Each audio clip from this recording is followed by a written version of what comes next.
तीन गरीब और दो अमीर प्रेग्नेंट बहू की पहली छठ पूजा। उपासना बहू, सारा सामान लिख दिया है? जी माँ जी, मैंने छठ व्रत का सारा सामान लिख दिया है। एक बार जरा पढ़कर सुना दे। दौड़ा, सूप, गन्ना, नारियल, फल, फ्रूट, मेवा, मैदा, सूजी, घी, सब हो गया। इतने में परी और कीर्ति वहां आ जाती हैं। गुड मॉर्निंग मम्मी जी, क्या बात है? 10 बज गए, अभी तक नाश्ते की मेज खाली क्यों है? परी, तुम्हें नहीं पता क्या घर में छठ व्रत होने जा रहा है? अरे तो छठ व्रत से हम दोनों बहुओं का क्या लेना देना? परी बहू, ये तुम कैसी बातें कर रही हो? उपासना, बबीता, विद्या के साथ तुम दोनों भी इस घर की बहुएं हो और शादी से पहले साल ही तुम पांचों की गोद भरने जाई, इसलिए तुम्हें भी छठ व्रत रखना चाहिए। अपनी सास की कही छठ व्रत रखने की बात से अमीर बहू कीर्ति बड़े ही घमंड में बोलती है, सासू माँ, ये सारे टैंट्रम हमसे नहीं होगा। और वैसे भी छठ व्रत बहुत ही टफ होता है, फिर हम दोनों प्रेग्नेंट भी तो हैं। पर तुम दोनों के साथ बाकी तीन बहुएं भी तो गर्भवती हैं। देखिए सासू माँ, आपकी तीनों गरीब बहुओं को महान बनने की आदत है, एंड इट्स बीन 6 मंथ। कोई बात नहीं कीर्ति, तुम दोनों को छठ व्रत नहीं रखना तो कोई बात नहीं, मैं नाश्ता बना देती हूँ। ये कहानी है गंगा की 5 बहू की, जिसमें से बबीता, उपासना और विद्या गरीब घर से ब्याह कर आई थी। वहीं परी और कीर्ति अमीर घर से थी, जिनकी शादी कबीर और प्रतीक से लव मैरिज हुई थी। हर तरफ छठ पूजा का माहौल छाया हुआ था। ये लीजिए देवरानी जी, मैंने नाश्ता बना दिया, आप दोनों खा लीजिए। अरे बहू, तुम तीनों भी खा लो, तुम माँ बनने वाली हो।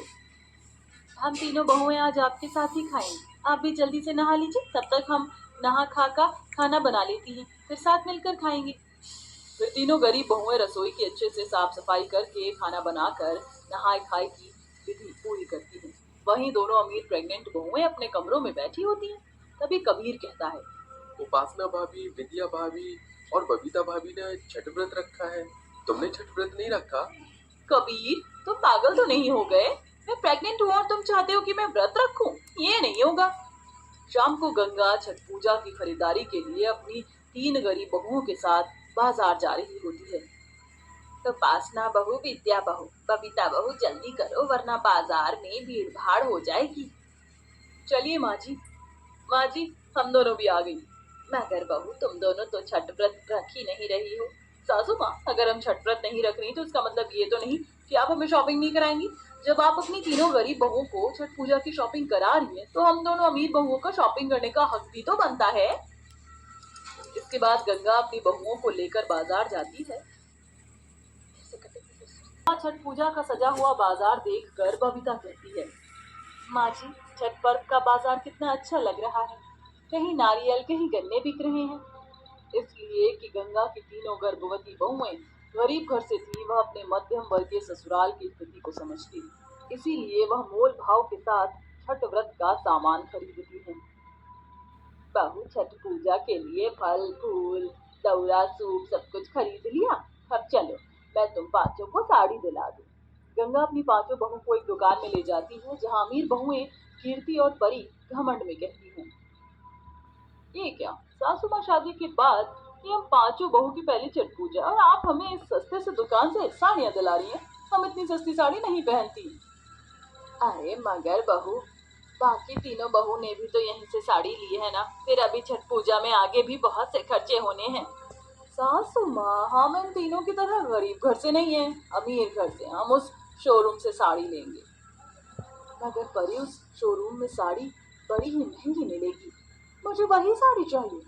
वो क्या है ना मेरी गरीब जेठानी जी, हम दोनों तुम तीनों की तरह ये 2 कौड़ी की सस्ती सी साड़ी पहनकर गंवार नहीं लगना चाहती। इस तरह दोनों अमीर बहुएं महंगे हाईफाई से शोरूम से साड़ी खरीदती हैं। तीनों गर्भवती बहुएं तड़के सुबह उठकर काम करती हैं, मिट्टी का चूल्हा बनाकर पूरा आंगन लीप कर लौकी की सब्जी, चावल, रोटी बनाती हैं। ये देखकर दोनों अमीर बहू बोलती हैं, अरे ओ सासू माँ की गरीब बहू रानियों, घर में एलपीजी गैस खत्म हो गई है क्या, जो तुम मिट्टी के चूल्हे पर लौकी और चावल बना रही हो? देवरानी जी, आज खरना है और छठ व्रत की मान्यता के अनुसार खरना का खाना मिट्टी के चूल्हे पर ही बनता है। हाँ हाँ ठीक है, अब तुम तीनों खाओ ये लौकी और भात और मनाओ छठ मैया का व्रत। मैंने पिज्जा ऑर्डर किया है, डिलीवरी वाला आए तो मेरे कमरे में पिज्जा भेज देना। एक तरफ जहां दोनों अमीर प्रेग्नेंट बहू अपने कमरे में बड़े ही मजे से पिज्जा खाती हैं, वहीं तीनों गर्भवती बहुएं दिन भर की व्रत भूखी शाम को अपनी सास के साथ व्रत खोलती हैं। इसके बाद गंगा कहती है, परी बहू कीर्ति बहू, कल पहला छठ व्रत है, तो तुम तीनों बहू की ठेकुआ पूरी और गुजिया बनाने में मदद कर देना। ओह, ये सासू माँ को भी ना चैन नहीं है, जब देखो ऑर्डर देती रहती हैं। मगर मैं भी कीर्ति की चाल चलना मुझे खूब आता है। सासू माँ, मैं जेठानियों का हाथ बटा तो देती, मगर ये सारे पकवान मुझे बनाने कहाँ आते हैं। और अभी कल के छठ पूजा के लिए मुझे बहुत सी तैयारी भी करनी है, पार्लर भी जाना है। कोई बात नहीं माँ जी, हम तीनों बहुएं मिलकर छठ पूजा का सारा पकवान बना लेंगी।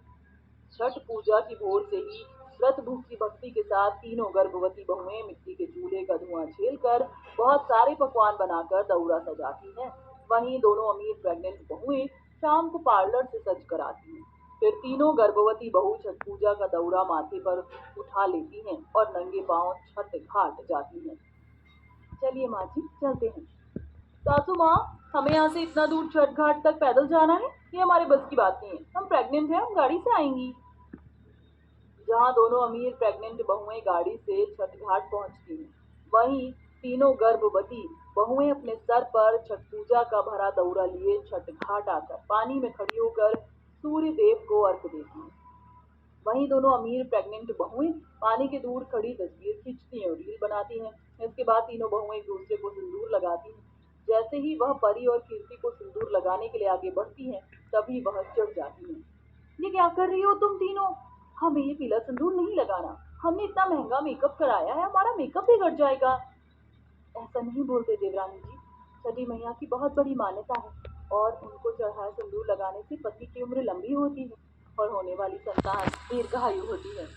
ओह प्लीज, हम ये सब नहीं मानती। ये कहते हुए परी अपने सर पर लगे सिंदूर को पोंछ देती है। उसके बाद 5 बहुएं घर आ जाती हैं, मगर लापरवाही के चलते सीढ़ी से परी का पैर फिसल जाता है। आ, मेरा बच्चा, मुझे बहुत दर्द हो रहा है। सभी परी को लेकर अस्पताल भागते हैं। थोड़ी देर बाद, डॉक्टर साहब, मेरी बहू उसका बच्चा, वो दोनों ठीक तो हैं? देखिए, उनकी हालत बहुत ही कॉम्प्लिकेटेड है। हमें नहीं लगता कि उनका बच्चा बच पाएगा। ये सुनकर सास गंगा की आंखों से झरझर आंसू बहने लगते हैं।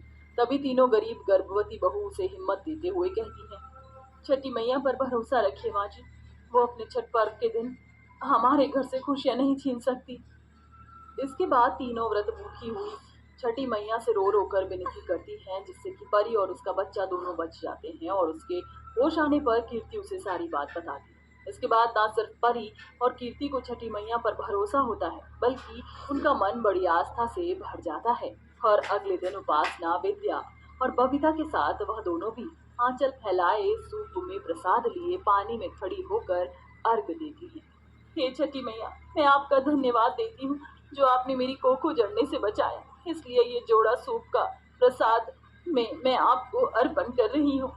इसके बाद तीनों बहुएं अपनी सास को भर मांग सिंदूर लगाकर पांव छूती हैं। दोनों अमीर प्रेग्नेंट बहुएं भी अपनी सास के पांव छूकर कहती हैं, माँ जी, हम जानते हैं अमीरी के घमंड में हमसे बड़ी भूल हुई है, मगर अब मैंने पूरी तरह से छठी मैया के छठ पर्व की मान्यता और उनकी दया को अपने पर होते हुए देखा है। अपनी बहू की मांग में भी ये सदा सुहागन रहने के सिंदूर भरकर हमें आशीर्वाद दीजिए। परी बहू, कीर्ति बहू, आज मैं बड़ी खुश हूँ क्योंकि मेरी 5 बहुओं ने छठ पर्व किया है। दूधो नहाओ, फूटो फलो। गंगा दोनों प्रेग्नेंट